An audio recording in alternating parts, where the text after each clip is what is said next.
Buenas tardes, queridos aprendices del curso English.works 4. Este video va dirigido exactamente para hacer la explicación de lo correspondiente a la actividad número 2. Es un resumen de lo que se hizo el día de ayer en la sesión de videoconferencia, sino que la sesión fue un poquito larga, entonces acá voy a resumir exactamente lo que debemos hacer. ¿Listo?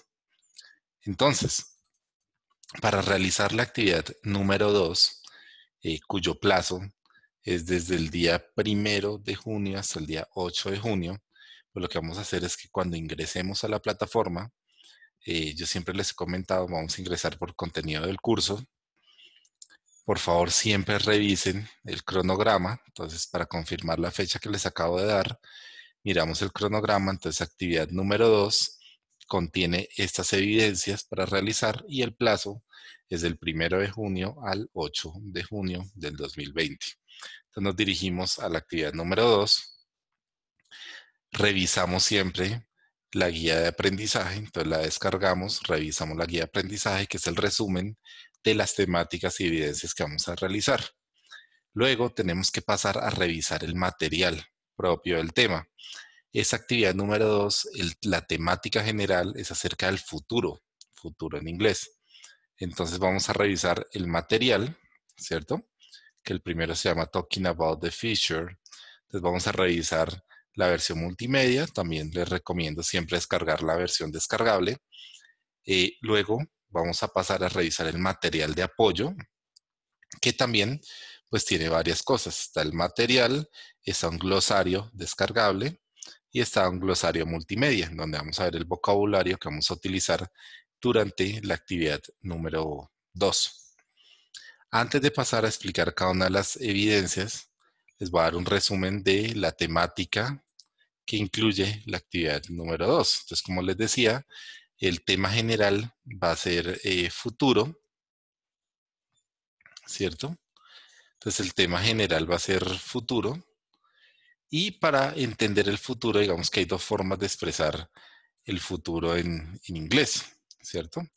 Una es con el uso de going to, el otro es con el uso del auxiliar will. Entonces les voy a dar una explicación breve.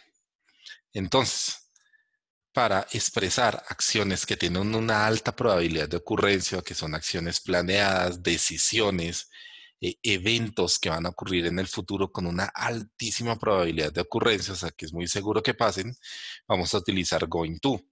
La estructura gramatical es que va primero el sujeto, luego el verbo to be, luego el going to y por último el verbo y el complemento. Entonces acá hay unos ejemplos de acciones que tienen una alta probabilidad de ocurrencia. Entonces, por ejemplo, Mark is going to organize the celebration. Entonces, Mark va a organizar la celebración, seguramente porque es algo ya acordado, fue una decisión de él, ¿cierto? Por ejemplo, esa, I'm going to make my daughter's birthday cake. Entonces voy a hacer el pastel de cumpleaños de mi hija. Es una decisión, es algo que yo ya tengo planeado y que va a ocurrir. ¿Listo? Entonces en esos casos utilizamos going to. Hay otros casos en donde no tenemos seguridad sobre los eventos del futuro, o son decisiones del momento, o son predicciones, o simplemente son eventos que no sabemos cuándo van a ocurrir o que no tienen una alta probabilidad de ocurrencia. En ese caso vamos a utilizar el auxiliar will. En este caso, la estructura gramatical va al sujeto, el auxiliar will y el verbo. Entonces, por ejemplo, winter will come soon. El invierno llegará pronto, sí, pero no sabemos exactamente cuándo, es una predicción. El otro ejemplo, I'm afraid we will get wet. Me temo que nos vamos a mojar, sí. O sea, si yo salgo a la calle y veo que el cielo es un poquito gris, pues de pronto va a llover, pero no tengo certeza de que eso vaya a ocurrir. Un ejemplo claro del uso de will es, por ejemplo, en promesas. Esta, I promise I won't tell this anyone. Te prometo que no le diré esto a nadie. Eso nadie lo puede garantizar. ¿Listo? Entonces son para futuros que no son planeados, decisiones del momento, predicciones, eh, para acciones que no se pueden, digamos, prever, ¿cierto? Para ofrecer ayuda, por ejemplo, en el tema de promesas. En ese caso se utiliza will. Entonces, esas son la estructura gramatical que vamos a necesitar para el desarrollo de la actividad número 2. Entonces, ahora sí, pasando a las evidencias, hay una primera evidencia que es la participación en el foro. El foro se llama Talking About My Interest. Yo les decía que ese foro no lo fueran a tocar hasta que llegáramos a la actividad 2. Entonces, si nos vamos acá a los foros, ¿cierto? Ese sería el foro, Talking About My Interest. Entramos por responder. Y lo que vamos a hacer es seguir las instrucciones. Acá nos dice que debemos postear un comentario respondiendo esas preguntas, pero para responderlas tenemos que usar los gerundios y vocabularios estudiados en esta actividad de clase, es decir, lo que aprendimos en el material de apoyo a la actividad. Los gerundios también yo les había colocado acá.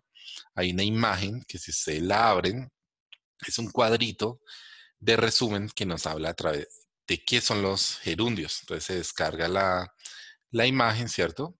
La abrimos y lo que vamos a encontrar es un resumen del uso de los gerundios. Los gerundios son aquella terminación que veíamos en el colegio en ing, ¿cierto? De acciones progresivas. En este caso, como es going, lo estamos utilizando en una funcionalidad de futuro. Entonces abrimos la imagen, esa imagen la coloqué ahí como recorderis y para que no se fueran a perder de cuál era la esencia de la participación en el foro. Muchos hicieron su participación antes de ver esto, entonces por eso la participación digamos que no cumple con los requisitos. Entonces acá está la definición del gerundio en inglés, cómo se utiliza y algunos ejemplos en su uso. Entonces basado en eso, en el tema que vimos y en este cuadrito, ahora sí vamos a poder responder estas preguntas correctamente. Vamos a postear la respuesta. Hay respuestas que ya colocaron, como les digo, que no cumplen con esa requisito, precisamente porque se adelantaron al tema que íbamos a ver. Entonces, por eso es que yo les recomiendo siempre no adelantarse, ¿vale? Volvemos al contenido del curso. Entonces, la primera evidencia es la participación en el foro, que es esta. La segunda evidencia es una actividad interactiva, que se llama Fortune Teller. Entonces vamos a ir donde dice Verscon y realizamos la actividad. Recuerden que esta actividad se realiza directamente en la plataforma, no hay que enviar nada. La siguiente actividad, que se llama Perfect City or Town, es una actividad que es descargable. Entonces descargamos, realizamos la actividad. Recuerden siempre manejar el mismo formato, no cambien los formatos con que viene originalmente la actividad, porque pues en algunos casos no permite evaluarla correctamente. Esta actividad esa evidencia, perdón, perteneciente a la actividad 2, es una de esas evidencias que toca hacer una parte escrita y una parte en audio, ¿cierto? Hay que hacer una grabación. Entonces, acá nos dice que la actividad que tenemos que realizar, que es imaginar nuestra ciudad en 10 años, si será perfecta, cómo será, pensar en las problemáticas que la ciudad tiene ahora y cómo se resolverían. Entonces toca escribir una descripción usando ese vocabulario, digamos que acá está subrayado en verde las oraciones que utilizan Will y en azul los verbos o el vocabulario, eh, digamos, perteneciente a esa actividad. Entonces, basado en ese ejemplo, nosotros vamos a escribir cómo nos imaginaríamos nuestra ciudad en 10 años. Recuerden que como es una predicción, algo que no sabemos cómo va a ocurrir, pues siempre vamos a utilizar will, ¿cierto? Y acá nos dice que para esta evidencia necesitamos enviar dos archivos. El primero, un audio, una grabación en donde usted lee su descripción, ¿cierto? Lo que usted hizo acá, lo graba, lo lee y hace una grabación. Y el segundo archivo que vamos a enviar es esto, pues el desarrollo de esta actividad. Esta es la única evidencia dentro de la actividad 2 que tiene un audio, o que hay que hacer audio.